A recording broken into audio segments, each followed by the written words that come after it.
ঢাকা থেকে টাঙ্গাইলে আসার পরে বাসার অবস্থা খুবই খারাপ ছিল। হেল্পিং হ্যান্ড এসে আমাকে কাজে অনেক সহযোগিতা করেছিল।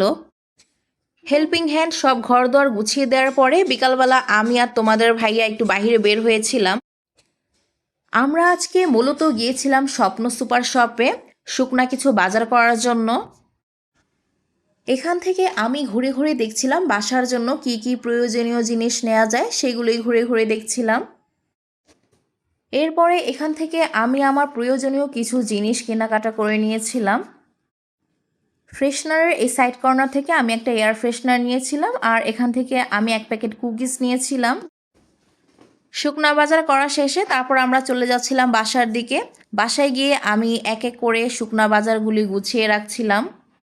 ওকে বন্ধুরা, আজকে এ পর্যন্তই ছিল আমার ভিডিও ব্লগ। আজকে খুবই শর্ট একটি ব্লগ তোমাদের সাথে শেয়ার করলাম। দেখা হবে আবার নেক্সট ডেতে। Bye bye.